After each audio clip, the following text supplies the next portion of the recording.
પાણીપુરી ખાધી રેખાબેને, બદામ શેક પીધો, પછી કપડાં લીધા. લીધા. જય સ્વામિનારાયણ મિત્રો, સવારના બધાને મારા જય સ્વામિનારાયણ. ચાલો આજે સવારની નિશાળ છે એટલે આપણે અત્યારે વિક્સ કઠોળ બનાવી નાખ્યું છે અને નિશાળે આપણે આપવાની છે ગરમા ગરમ ઢોકળી, દાળ ઢોકળી અને સલાડ. આ બધું આપણે નિશાળે આપવાનું છે. આજે સવારની નિશાળ એટલા માટે છે કે આપણા મોદી સાહેબનો જન્મદિવસ છે એટલે સવારની નિશાળ રાખી છે. તો અત્યારે આપણે નિશાળે જાવું. ચાલો, નિશાળેથી આપણે આવી ગયા.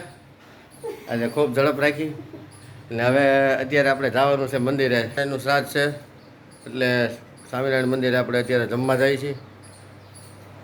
ને દર વર્ષે આપણે આ જમણવાર હોય જ છે ને આ વર્ષે કાંઈક અલગથી ખાસ છે. એટલે સ્વામીનો પણ સવારમાં ફોન આવી ગયો, ભાઈ નીતિનભાઈ તમારે આવવાનું છે. એટલે આપણે આજ નિશાળેથી વહેલા આવી ગયા એટલે જઈએ છીએ આજ, કારણ કે સવારની નિહાળ હતી. નકર કદાચ જે આપણે મોડું થઈ જત તો ન જવાય. ચાલો, અમે અમરેલી આવ્યા હતા કપડાં લેવા, બધા દિવાળીના કપડાં. દિવાળી મહિનામાં જઈએ તો બહુ ગરાગી હોય. અત્યારે ખરા હાલે એટલે બધા નવરા હોય તો બધા કપડાં આપણે સરસ મજાના બતાવે. તો એક જગ્યાએથી કપડાની ખરીદી થઈ ગઈ છે. તો હવે બીજી જગ્યાએ જઈએ છીએ, ત્યાંથી કપડાં લઈને પછી પાછા આપણે થોડીક સેવ લેતા જાઉં અને બગસરા તરફ નીકળીશું.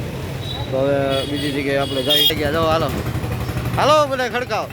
પાણીપુરી ખાધી રેખાબેને, બદામ શેક પીધો, પછી કપડાં લીધા, ચણિયા ચોળી લીધી. જો મિત્રો, નમ્રતાબેન જો દહીં કચોરી ખાય છે. અમરેલીમાં બેઠા બેઠા દહીં કચોરી. નમ્રતાબેન, તમે કપડાં લેવા આવ્યા છો કે ખાવા આવ્યા છો કે સમજાતું નહીં? તમે કપડાં તો બહુ લીધા, હવે ખાઈ લ્યો હરખી રીતે. ચાલો.